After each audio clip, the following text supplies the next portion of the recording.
Alors, Michel Nodacher, vous êtes président de la NAMEVA depuis 8 ans. Oui. Une belle association qui défend les victimes, si j'ai bien compris. Tout à fait, oui. Et cela depuis 40 ans. Depuis 86, c'est-à-dire l'année qui a suivi la promulgation de la fameuse loi Badinter, des médecins se sont regroupés qui avaient comme objectif de défendre exclusivement les victimes. Donc est née la NAMEVA. Vous pouvez nous parler un peu des objectifs de la NAMEVA et des actions concrètes qu'elle mène aujourd'hui?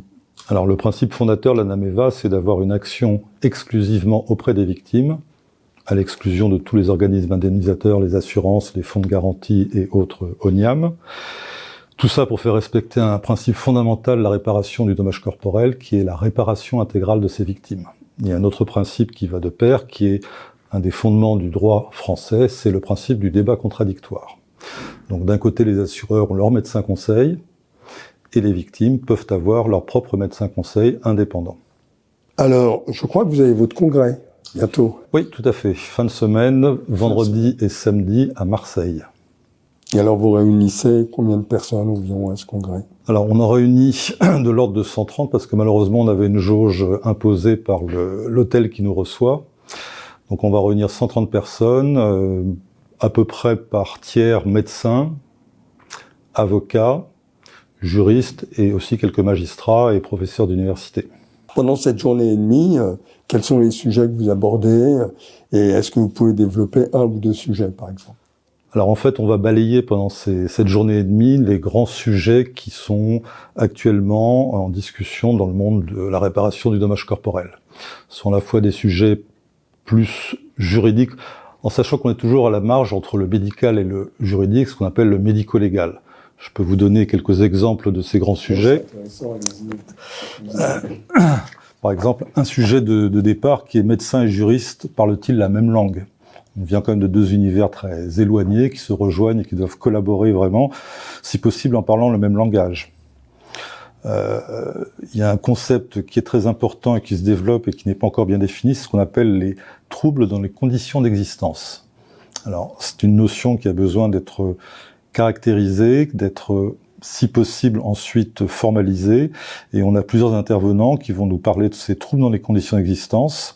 Monsieur Benoît Mornay, qui est conseiller à la première chambre civile de la Cour de cassation, donc quelqu'un qui connaît parfaitement bien ce sujet, qui est le rédacteur du fameux référentiel Mornay.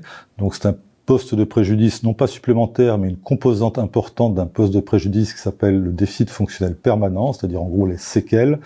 Et on a besoin d'avoir des idées claires avec des définitions les plus claires possibles. Des médecins de notre association vont présenter un modèle ou une façon de pouvoir caractériser ces troubles dans les conditions d'existence. Autre sujet important, il y en a beaucoup, je vous en prends quelques-uns au hasard. Le problème de l'aggravation versus le processus de vieillissement. Quelqu'un a un accident, il est consolidé, il a des séquelles, mais l'âge avançant, ces séquelles peuvent évoluer. Est-ce que c'est l'aggravation des séquelles? Est-ce que c'est le processus naturel, physiologique de développement qui est la cause de cette aggravation? Sujet très souvent débattu de façon difficile. Comment le grand public prend contact avec un médecin conseil? Il a un accident de moto, c'est une victime d'un acte terroriste, c'est une victime... voilà, comment elle trouve son médecin conseil? Alors, de nos jours, grâce à Internet, les gens ont tendance, bien sûr, à aller chercher un petit peu sur Internet ce qu'on vient de faire dans ce genre de situation. Donc, ils peuvent trouver un certain nombre de sites ou d'associations, dont notre association, la NAMEVA, qui est une association de médecins conseils. Il y a beaucoup de sites d'associations, on va dire, dont la finalité n'est pas toujours très claire, mais nous avons un site qui est relativement, je pense bien, descriptif de quelle est notre mission. Notre mission, c'est d'être exclusivement au contact des victimes et de les aider dans un processus de réparation et d'indemnisation, en sachant que l'indemnisation est du rôle des avocats. Nous sommes la première étape qui est l'évaluation des préjudices. Alors, ils nous contactent soit par nos coordonnées, mais le plus souvent, ils nous contactent à travers les avocats spécialisés dont nous sommes les correspondants habituels. Toutes les victimes n'ont pas un médecin conseil, je pense. Non, malheureusement, et c'est un chiffre qui n'évolue pas beaucoup. Alors pourquoi malheureusement? Parce qu'en fait, il y a de l'ordre de 20% des victimes qui sont assistées par un avocat et un médecin conseil. Mais alors ça leur coûte de l'argent, c'est pour ça qu'ils viennent pas vers vous, ou c'est parce qu'ils ne vous connaissent pas, ou ils maîtrisent très mal. Alors ils ne nous connaissent pas au départ, ils maîtrisent mal, surtout ils maîtrisent mal, on va dire, les enjeux pour eux. Il y a un double enjeu. Le premier enjeu, c'est la bonne évaluation de leurs préjudices, au bon niveau. Et le deuxième enjeu, c'est la bonne évaluation, c'est-à-dire la traduction financière des préjudices qu'on a évalués dans un premier temps. Donc quand les deux sont bien remplis, c'est, on va dire, ce qui permettra une réparation intégrale, mais souvent il y a une, voire les deux étapes qui ne sont pas accessibles aux victimes. Mais la majorité des victimes ont une assurance. Beaucoup ont une assurance. Oui. Donc ils peuvent faire appel à leur assurance et l'assurance peut s'en occuper. Mais alors, si j'ai bien compris, vous êtes vraiment indépendant. Là, c'est pas. Alors là, vous touchez un sujet effectivement particulier. Toutes les victimes ont une assurance avec ce qu'on appelle une garantie protection juridique. Exactement. Et les assurances, quand elles sont contactées par les victimes, s'empressent de leur confier ou de les confier à un de leurs médecins conseils au titre de la garantie recours. En sachant que ces médecins conseils sont, pas essentiellement, sont à 100% des médecins conseils d'assurance. Donc un jour, ils sont du côté de l'assureur responsable, le lendemain, ils sont du côté de la protection juridique. Donc je ne vais pas en dire plus pour pas être désagréable, mais c'est un jeu de dupes. Dire qu'il peut y avoir un petit conflit d'intérêts. Oui, c'est un jeu de dupes. Moi, c'est toujours très drôle, très étonnant quand je me retrouve comme médecin conseil d'une victime, avec en face de moi, ou même à côté de moi, un médecin conseil d'assurance qui est là au titre du recours, c'est-à-dire pour aider le sociétaire de l'assurance, mais que le lendemain ou la veille, je vais retrouver en face de moi le même comme médecin conseil de l'assureur responsable. Donc, il faut que les choses soient très claires. Chacun est dans son rôle. Nous sommes conseillers exclusifs des victimes. Nous ne travaillons jamais pour les assurances. Les médecins conseils au titre des protections juridiques sont des médecins conseils d'assurance. Oui, alors ça veut dire que au niveau de la facturation, enfin du coût pour la victime, vous venez en plus. Oui, mais ou est-ce que l'assurance Non. Nos honoraires sont définis dans la nomenclature d'Intillac comme étant un frais divers, un frais patrimonial, c'est-à-dire qui doit être pris en charge par l'assureur au titre des dépenses qu'un victime doit engager pour se faire assister, pour faire respecter le contradictoire, c'est-à-dire l'équilibre des parties. Donc c'est un sujet qu'il faut aborder tout de suite auprès des victimes en disant oui, je vais vous prendre des honoraires en fonction du temps que je vais consacrer à votre dossier. Ces honoraires, vous me les réglerez et seront ensuite pris en charge, remboursés par l'assurance, surtout si votre avocat fait ce qu'il faut. Donc ça ne coûte pas plus cher en fait. Et on a une meilleure défense puisqu'une indépendance totale du médecin conseil. C'est clairement une meilleure défense et une bien meilleure indemnisation. Et puisque vous parliez des frais que doivent engager les victimes, on pense aussi aux frais des avocats. Alors les avocats ont aussi leurs honoraires mis au point avec la victime selon des conventions d'honoraires. Et quand les victimes me disent oh oui, mais un avocat ça va me coûter cher, etc., je leur réponds toujours la même chose. Il vaut mieux avoir 90% de 100 que 100% de 40 ou même de 30. Et là, les gens comprennent rapidement qu'ils ont tout intérêt à être assistés.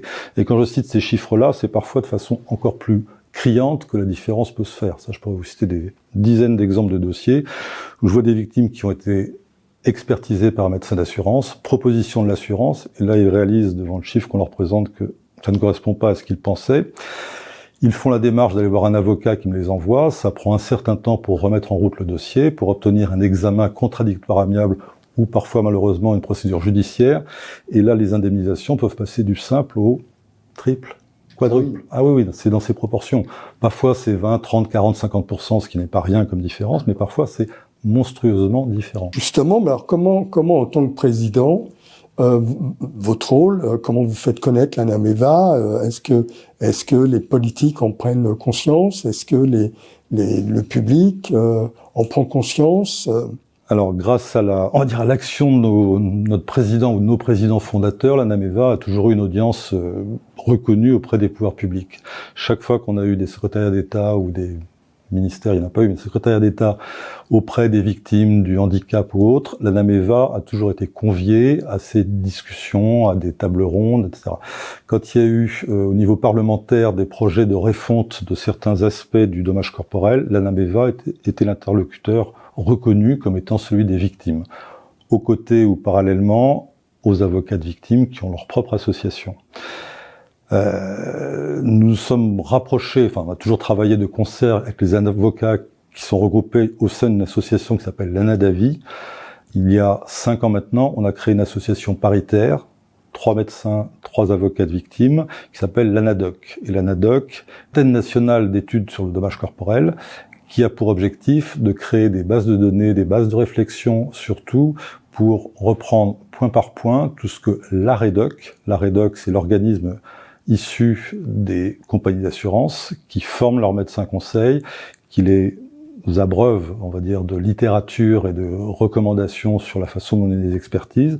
Et nous sommes venus formaliser ça avec une réponse point par point, argumentée sur le droit, sur la jurisprudence, sur toutes les décisions qui permettent de consolider toutes les bases de réflexion que nous devons avoir en commun. Alors, cette démarche vis-à-vis de l'AREDOC a été mal perçue au début parce que c'était un empiètement dans un espèce de terrain réservé, mais on a quand même obtenu des avancées très importantes, comme maintenant il y a une mission ANADOC, c'est-à-dire celle des médecins conseils et avocats de victimes, qui est très souvent reprise dans les juridictions, dans les missions d'expertise officielles que délivrent les magistrats. Et puis il y a des points sur lesquels aussi les postes de préjudice ont évolué.